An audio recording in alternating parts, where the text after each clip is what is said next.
Welcome friends. आज हम लोग देखने वाले हैं यूथ कंपटीशन बुक का चैप्टर 2 का electronic component end devices chapter का क्वेश्चंस। ओके, तो यहाँ पे हम लोग जो जो क्वेश्चंस समझाने लायक रहेगा मैं उसको आपको समझा दूंगा, और जो जो क्वेश्चंस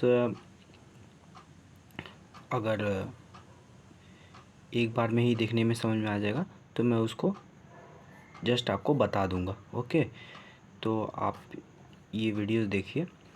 पहला क्वेश्चन है हमारे सामने, पहला चैप्टर का है इंट्रोडक्शन ऑफ इलेक्ट्रॉनिक्स। आप लोगों को पता होगा कि इलेक्ट्रॉनिक्स हमारा ये डिप्लोमा का ये है, मेनली हम डिप्लोमा को टारगेट कर रहे हैं, और यहाँ पे बीटेक के स्टूडेंट भी देख सकते हैं। मेनली हम लोग डिप्लोमा कॉम्पिटिटिव एग्ज़ाम्स के लिए कर रहे हैं, जो कि हमारा NPCIL हो, चाहे बार्क हो, चाहे इसरो हो, चाहे DRDO हो, कोई भी एग्ज़ाम्स हो, वो भी इलेक्ट्रॉनिक्स से रिलेटेड, तो हम उसको मेनली टारगेट कर रहे हैं। ओके, तो यहाँ पे हमारे सामने पहला क्वेश्चन है, which one of the following material is not a piezo electric material. Okay, कौन सा इसमें से पदार्थ पीजो इलेक्ट्रिक पदार्थ नहीं है? BaTiO3, okay, quartz, Rochelle salt and एयरटियम गार्नेट। पहली बात तो आप क्वार्ट्ज देखते ही आपके दिमाग में स्टक करना चाहिए कि क्वार्ट्ज हमारा तो पीजो इलेक्ट्रिक मटेरियल होता है। मैं पीजो इलेक्ट्रिक मटेरियल अगर आपको बताना चाहूँ तो पीजो इलेक्ट्रिक मटेरियल एक ऐसा मटेरियल होता है जिसमें कि अगर आप यांत्रिक ऊर्जा देंगे तो वह इलेक्ट्रिक एनर्जी जनरेट करेगा, और अगर आप लोग उसे इलेक्ट्रिकल एनर्जी देंगे तो वो मैकेनिकल एनर्जी जनरेट करेगा। मैं आपको दिखा देता हूँ एक बार बना के भी, ठीक है, देख सकते हैं आप लोग। कुछ इस टाइप का मटेरियल रहेगा, ठीक है। अगर आप यहाँ पे मैकेनिकल फोर्स अप्लाई करेंगे तो इस टर्मिनल से आपको जो है कि कुछ वोल्टेज सोर्स ज़रूर मिलेगा, ठीक है। अगर आप लोग यहाँ पे कुछ वोल्टेज सोर्स अप्लाई करेंगे, मतलब कि यहाँ पे आपको वोल्टेज सोर्स अप्लाई करने पे कुछ कंपन, आपको वाइब्रेशन यहाँ पे इस पॉइंट्स पे मिलेगा, तो ये होता है बेसिकली हमारा क्वार्ट्ज मटेरियल। ओके, तो नेक्स्ट हम लोग क्वेश्चन देखते हैं। आई थिंक आपको समझ में आ गया होगा। Electron volt is the unit of, electron volt किसकी इकाई है? तो इलेक्ट्रॉन वोल्ट हम लोग जानते हैं कि एनर्जी की इकाई है, ठीक है। The term ground spoken in a connection with an electronic circuit means, एक इलेक्ट्रॉनिक परिपथ के संदर्भ में बोले जाने वाले शब्द ग्राउंड का क्या अर्थ है? ग्राउंड का मतलब होता है a common connection of all component, सभी अवयवों के लिए समान युग्म। मैं आपको एक बार उसका कैसा होता है ये मैं आपको दिखा देना चाहता हूँ। ओके, तो आप देख, तो हम लोग अगर कलर कोड की बात करें तो यहाँ पे हमारा रेजिस्टेंस का कलर कोड है। इसका कलर कोड आप वेरी सिंपली मैं ट्रिक के साथ आपको बता दूंगा कि कैसे आप याद कर सकते हैं। ओके, तो इसको याद करने के लिए वेरी सिंपल ट्रिक है, आपको दिख रहा होगा। हाँ, BB Roy, good boy, very great 5। Okay, मैं आपको यहाँ पे फुल फॉर्म भी इसका बता देता हूँ। BB black, brown, red, orange, yellow, green, blue, violet, grey, white. Okay, तो यहाँ पे बोला है 1 किलो ओम का। 1 किलो ओम को आप ऐसे लिख सकते हैं 1 × 10⁻3। ओके ना, 1 फॉर ये 0 से काउंट होता है और ये 9 तक रहता है। ओके, तो यहाँ पे टोटल 10 कलर्स हैं, बस हम लोग कलर कोड निकाल सकते हैं। मैं ज़्यादा आपको डीपली नहीं बताऊँगा। नेक्स्ट क्वेश्चन देखते हैं। The main difference between the electronic and electrical instrument is that an electronic instrument has, पूछ रहा है क्वेश्चन कि इलेक्ट्रॉनिक और इलेक्ट्रिकल यंत्रों में मुख्य अंतर यह है कि इलेक्ट्रॉनिक यंत्रों में होता है, इलेक्ट्रॉनिक यंत्रों में क्या होता है हमारा, एक इंडिकेटिंग डिवाइसेस, एक इलेक्ट्रॉनिक डिवाइस, एक इलेक्ट्रॉन डिवाइस, और ट्रांसड्यूसर और डिजिटल रीड आउट। तो यहाँ पे हमारा इलेक्ट्रॉनिक और इलेक्ट्रिकल डिवाइसेस में एक ही अंतर होता है। देखिए यहाँ पे इंडिकेटिंग डिवाइस का कोई मतलब नहीं है। इलेक्ट्रॉन डिवाइस का क्या मतलब है? इलेक्ट्रॉन डिवाइस का नाम का कुछ नहीं होता है। इलेक्ट्रॉनिक लिखता तो हम लोग समझते हैं कि इलेक्ट्रॉनिक डिवाइस कुछ है। और ट्रांसड्यूसर तो हमारा इलेक्ट्रिकल डिवाइसेस और इलेक्ट्रॉनिक डिवाइस दोनों में हो सकता है। और डिजिटल रीड आउट, ये डिजिटल रीड आउट जो है हमारा डिजिटल डिवाइसेस है, ये केवल और केवल इलेक्ट्रॉनिक डिवाइस में ही हो सकता है, इंस्ट्रूमेंट में हो सकता है, जो कि हमारा इलेक्ट्रिकल डिवाइस में हो सकता है। चाहे आप वोल्ट मीटर देखिए, चाहे आप एमीटर देखिए, किस में भी देखिए, ठीक है। क्वेश्चन नंबर 6 देखेंगे। An electronic instrument essentially consist of, एक इलेक्ट्रॉनिक उपकरण, एक इलेक्ट्रॉन उपकरण अनिवार्य होता है, क्या होना चाहिए उसमें? Any indicating device and electron device, same वही क्वेश्चन है, ठीक है। तो यहाँ पे हमारे क्वेश्चन का देखिए, यहाँ पे एक आंसर दिया हुआ है बी क्यों दिया हुआ है? क्योंकि यहाँ पे इलेक्ट्रॉनिक होना चाहिए, ठीक है। अगर इलेक्ट्रॉनिक डिवाइस लिख देता, क्वेश्चन में थोड़ा सा मिस्टेक है, इसको हम लोग सही कर लेंगे। इलेक्ट्रॉनिक होना चाहिए, ठीक है, इलेक्ट्रॉनिक डिवाइस होना चाहिए। कुछ कुछ जगहों पे गलती है, मैं आपको बताता जाऊंगा, ठीक है। Dead zone of an instrument is, dead zone क्या होता है इंस्ट्रूमेंट का? The largest change of input quantity for which there is no output of the instrument, मतलब किसी यंत्र का निष्क्रिय क्षेत्र इनपुट मात्रा में किया गया अधिकतम बदलाव जिसके लिए यंत्र का कोई आउटपुट न हो, ठीक है। कहने का इसका मतलब क्या है कि इनपुट मात्रा में किया गया अधिकतम बदलाव, मतलब कि अगर आप इनपुट दे रहे हैं, देते जा रहे हैं और एक समय एक ऐसा आया जहाँ पे हम इनपुट तो दे रहे हैं लेकिन आउटपुट में कोई भी चेंजेस नहीं हो रहा है, तो वो टाइम, वहाँ से जो टाइम हुआ हमारा, वो जो टाइम है, वो जो हमारा समय है, उसको बोलेंगे हम लोग डेड जोन। मतलब उसके बाद वो इंस्ट्रूमेंट काम करना बंद कर दिया, तो ठीक है, ये सिंपल है। उसके बाद question number 8, which material among the following possesses excellent dielectric properties and good reliability for use in making capacitors, okay. तो इनमें से किस पदार्थ में संधारित्र बनाया जा सकता है जिसकी द्वैविद्युत विशेषता और विश्वसनीयता उच्च हो? क्रोमियम ऑक्साइड, क्रोमियम ऑक्साइड पदार्थ से संधारित्र बनाया जा सकता है जिसकी द्वैविद्युत विशेषता और विश्वसनीयता उच्च होती है। संधारित्र विद्युत ऊर्जा को एकत्रित करने वाला तथा आवश्यकता पड़ने पर उसे विसर्जित करने वाला एक यंत्र है। कैपेसिटर के बारे में हम लोग अभी नहीं पढ़ेंगे क्योंकि कैपेसिटर हम लोग को बेसिक है, ठीक है। नेक्स्ट क्वेश्चन नंबर 9 देखते हैं।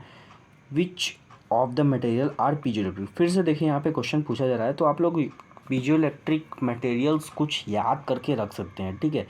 जैसे कि क्वार्ट्ज हो गया हमारा, और बेरियम टाइनेट हो गया, ठीक है। तो यहाँ पे हमारा देखो माइका है, mica and quartz, mica and quartz, तो ये माइका तो नहीं है लेकिन क्वार्ट्ज है, ठीक है। फिर से देखिए, mica, barium titanate and quartz, ये दोनों तो है लेकिन माइका नहीं है। तो हमारा नेक्स्ट ऑप्शन है, option number C is mica and diamond, diamond तो नहीं है, और माइका भी नहीं है। नेक्स्ट हमारा डी ऑप्शन है जो कि बिल्कुल सही है, बेरियम टाइटनेट एंड क्वार्ट्ज, ये ऑप्शन सही है, ठीक है। नेक्स्ट हम लोग देख सकते हैं, मैं डेली आप लोगों के लिए ये यूथ कंपटीशन का बुक का सॉल्यूशन लाता रहूँगा, ठीक है। तो आप लोग मेरे चैनल को सब्सक्राइब कर लीजिएगा, ठीक है। बेल आइकन प्रेस कर दीजिए जिससे मेरे वीडियो का नोटिफिकेशन मिलता रहे आप लोगों को, ठीक है। मैं खुद भी प्रिपरेशन करता हूँ, ठीक है, तो आप लोग को हेल्प होगी थोड़ा, मैं भी जिससे प्रिपरेशन कर सकता हूँ अच्छे से, ठीक है। The material which has the property of becoming electrically polarised in response to an applied mechanical stress is termed, ठीक है। तो बोल रहा है यांत्रिक बल लगाने पर वह कौन सा पदार्थ है? अभी मैं हम लोगों ने अभी, अगर आप लोगों को नहीं पता है तो मैं अभी जस्ट पीछे ही बता चुका हूँ कि ये पीजोइलेक्ट्रिक मटेरियल क्या होता है, तो सेम वही क्वेश्चन में पूछ रहा है, ठीक है। तो आप लोगों को थ्योरी भी क्लियर होनी बहुत ज़रूरी है, ठीक है। तो मैंने तो एक बार थ्योरी पढ़ ली है तो इसलिए अच्छा है आप लोग बट थ्योरी पढ़ें और उसके बाद यूथ कंपटीशन बुक लगाएं, तो इससे क्या होगा, आप लोगों को ज़्यादा ही अच्छे तरीके से समझ में आएगी, ओके। आपका डाउट भी क्लियर होता रहेगा और इजी रहेगा, ठीक है। नेक्स्ट क्वेश्चन देखते हैं, which one of the following material is a ceramic material. Ceramic material की बात कर रहा है। सेरेमिक हमारा नॉर्मली क्या होता है कि हम लोग कैपेसिटर में ये मटेरियल भी यूज़ करते हैं, ठीक है। माइका, माइका है पदार्थ, चीनी मिट्टी पदार्थ है, ठीक है। तो एक सेरेमिक मटेरियल है, एक इंसुलेटर की तरह हम लोग यूज़ करते हैं इसको, ठीक है। नेक्स्ट हमारा क्वेश्चन है, metal film resistor are made by depositing a very thin layer of metal. Metal film प्रतिरोध मेटल पर किसकी पतली परत चढ़ाकर बनाए जाते हैं। तो देखिए, मेटल फिल्म प्रतिरोध की बात कर रहा है, तो ये बेकेलाइट शीट। कुछ क्वेश्चंस ऐसे हैं कि जो आपको रटने ही पड़ेंगे, उसके अलावा आपको चांस नहीं है, ठीक है। Piezo electric is the reverse effect of. Piezo electric का रिवर्स इफेक्ट क्या है। अब देखिए, पीजो इलेक्ट्रिक के बारे में मैंने आपको बता चुका हूँ कि अगर मैं एक बार और बता ही देता हूँ आपको, जब कोई भी पीजो इलेक्ट्रिक मटेरियल है उस पर अगर आप लोग मैकेनिकल स्ट्रेस अप्लाई करेंगे तो क्या होगा उससे कि हमारा इलेक्ट्रिक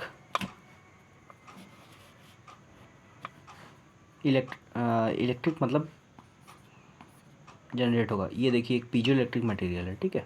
इसके दो टर्मिनल्स हैं। अगर आप यहाँ पे मैकेनिकल स्ट्रेस अप्लाई करेंगे तो हमारा क्या होगा, कुछ वोल्टेज यहाँ पे आप देख सकते हैं अगर वोल्ट मीटर से मापेंगे तो, ठीक है। वही अपोजिट है, इसके अपोजिट क्या है कि अगर आप यहाँ पे कुछ वोल्टेज सोर्स दे देते हैं, ठीक है, कुछ मात्रा में, तो यहाँ पे एक कंपन उत्पन्न होगा। तो यही है हमारा पीजो इलेक्ट्रिक मटेरियल, ठीक है। नेक्स्ट इसका आपको मैं बता देता हूँ, इलेक्ट्रोस्टिक्शन, ठीक है। इलेक्ट्रोलुमिनेंस तो होगा नहीं, पेल्टियर इफेक्ट भी नहीं होगा, हॉल इफेक्ट भी नहीं होगा, ठीक है। नेक्स्ट क्वेश्चन है हमारा, which one of the following pairs of crystal structure possesses the same atomic packing density. मतलब कि क्रिस्टल संरचना के निम्नलिखित जोड़े से समान परमाणु पैकिंग घनत्व के पास है। कौन सा है इसमें, जिसमें ठीक है, हाँ, face centred cubic and hexagonal close packing. आप लोग इसके बारे में ज़्यादा पढ़ना पड़ेगा आप लोगों की कि डेंसिटी क्या है अलग अलग मटेरियल्स की, और ये फेस सेंटर्ड क्यूबिक और सिंपल क्यूबिक स्ट्रक्चर, तो ये हमारा देखना पड़ेगा आपको थ्योरी में, ठीक है। नेक्स्ट क्वेश्चन है हमारा, सामान्य उत्सर्जक प्रवर्धक का लक्षण क्या है। देखिए, क्या है सामान्य उत्सर्जक, मतलब कि कॉमन एमिटर, ठीक है। एम्पलीफायर का लक्षण क्या है, तो हमारा ये है हमारा फेस इन्वर्सल।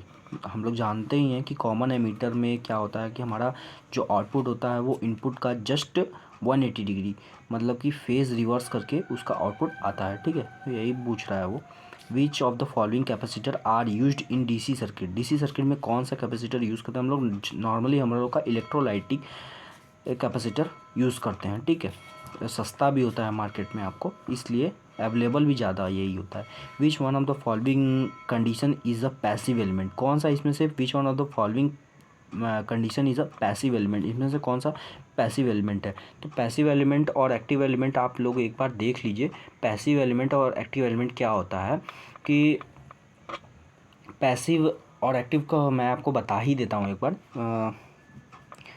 अगर आप लोग पैसिव एलिमेंट की बात करेंगे तो पैसिव एलिमेंट वे पदार्थ होते हैं जिनको ऊर्जा स्रोत की आवश्यकता नहीं पड़ती है, मतलब कि वो बिना किसी बाहरी ऊर्जा सोर्स के काम करते हैं, ठीक है। तो जैसे हो गया हमारा रजिस्टर हो गया, कैपेसिटर हो गया, इंडक्टर हो गया, ये सभी, ठीक है। नेक्स्ट हमारा अगर हम लोग बोले एक्टिव एलिमेंट, एक्टिव एलिमेंट में हमको क्या बोलते हैं कि इनको कार्य करने के लिए हमारा ऊर्जा स्रोत की आवश्यकता होती है। तो एग्जाम्पल के लिए हम लोग बात करें तो जैसे एम्पलीफायर हो गया, ठीक है, उसमें ट्रांजिस्टर लगा होता है ना, ट्रांजिस्टर है, मॉसफेट है, ठीक है, वो सभी लगे हैं, तो उनके लिए बाहरी ऊर्जा स्रोत की आवश्यकता होगी, तभी तो वो एम्पलीफाई कर पाएंगे, नहीं तो नहीं कर पाएंगे, ठीक है। तो यहाँ पे ऑप्शन के हिसाब से अगर हम लोग देखें तो बीजेटी है, एफईटी है, एंड इंडक्टर है, एंड ऑपरेशनल एम्पलीफायर है। तो ये हमारा ये तीन तो हमारा है, ए बी एंड डी, लेकिन सी आप देखेंगे एंड इंडक्टर, एंड इंडक्टर क्या है हमारा, एक पैसिव एलिमेंट है। तो पैसिव एलिमेंट ही क्वेश्चन में तो पूछ रहा है, तो पैसिव एलिमेंट इसका ऑप्शन, ठीक है। नेक्स्ट हम लोग क्वेश्चन देखते हैं, क्वेश्चन नंबर 18 क्या बोल रहा है। क्वेश्चन नंबर 18 थोड़ा सा न्यूमेरिकल क्वेश्चन है, तो ये फार्मूला बेस्ड है। तो मैं इसको देख लेता हूँ एक बार। एक एन टाइप सिलिकॉन बार जिस पे कि 0.9 सेंटीमीटर की लंबी मतलब कि लेंथ दी हुई है उसकी, और अनुप्रस्थ काट का क्षेत्रफल मतलब कि एरिया दिया हुआ है, और बहुसंख्यक वाहक मतलब कि मेजॉरिटी कंसंट्रेशन दिया हुआ है एट नॉर्मल रूम टेम्परेचर है ये, और ये मोबिलिटी है हमारा, और इलेक्ट्रॉन का ये हमारा आवेश मतलब चार्ज दिया हुआ है। ठीक है, तो इसका प्रतिरोध क्या है? नॉर्मली हम लोग R=ρL/A फॉर्मूले से सॉल्व कर लेंगे तो ये आ जाएगा। यहाँ पे देख सकते हैं आप, मैं आपको अपने नोट्स भी शेयर कर दूंगा जो मैंने बनाए हैं इससे रिलेटेड, पूरे इलेक्ट्रॉनिक्स से रिलेटेड। ठीक है, मैंने फॉर्मूले का अलग नोट्स बनाया और थ्योरी का अलग, आप लोग देख सकते हैं। ठीक है, मैं आपको दिखा दूंगा किसी और वीडियो में। आज देखते हैं हम लोग कुछ जितना हो सकता है उतना क्वेश्चन सॉल्व करेंगे। In a combinational circuit the output at any instant of time depends on. तो हमारा बोल रहा है कि एक संयोजन सर्किट में किसी भी समय पर आउटपुट निर्भर करता है। एक संयोजन आउटपुट किस पर निर्भर करता है? On a past input as well as present input. Combinational circuit की बात कर रहा है। कॉम्बिनेशनल सर्किट हमारा देख रहे हैं आप कहाँ पे ये क्वेश्चन चला गया, ये डिजिटल इलेक्ट्रॉनिक्स में चला गया। डिजिटल इलेक्ट्रॉनिक्स में हमारा जो फ्लिप फ्लॉप है सिक्वेंशियल सर्किट और कॉम्बिनेशन सर्किट, ठीक है, उसमें चला गया ये। ठीक है, देख लेते हैं हम लोग एक बार question. Only on the input present at the instant of time. Combinational circuit और सिक्वेंशियल सर्किट में यही डिफरेंस है कि जो हमारा सिक्वेंशियल सर्किट है उसका जो आउटपुट है वो हमारा present as well as past output दोनों इनपुट पर डिपेंड करता है। लेकिन जो कॉम्बिनेशनल सर्किट है वो हमारा का आउटपुट जो है वो हमारा only on depend on present input. Okay, next question देखते हैं। Which of the following is group of passive devices. इसमें से पैसिव डिवाइसेस का ग्रुप कौन सा है? आप देख सकते हैं कितना छोटा सा क्वेश्चन है लेकिन कितना इम्पोर्टेंट है। ठीक है, यहाँ पे एक register, capacitor, inductor, FET. FET तो मैं पहले ही बता चुका हूँ, ये हमारा एक एक्टिव एलिमेंट है। ठीक है, रजिस्टर, कैपेसिटर, इंडक्टर, ट्रांजिस्टर। फिर से ट्रांजिस्टर हमारा आ गया इसमें, ये नहीं होगा। डायोड, कैपेसिटर, इंडक्टर, ट्रांजिस्टर, फिर से ट्रांजिस्टर आ गया तो ये भी नहीं होगा। ट्रांसफार्मर, रजिस्टर, कैपेसिटर, इंडक्टर, तो ये ऑप्शन बिल्कुल सही होगा। ठीक है, नेक्स्ट हम लोग देख सकते हैं।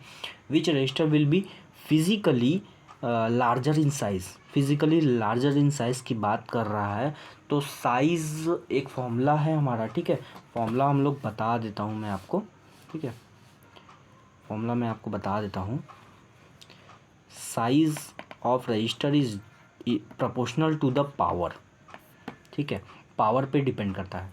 ठीक है, नेक्स्ट मैं आपको बता देता हूँ द कलर कोड ऑफ 47 ओम। तो सेम आप वही फॉर्मूले से मेरे आप देख सकते हैं और निकालेंगे तो बहुत सिंपली से निकल जाएगा 47 ओम का क्या होगा।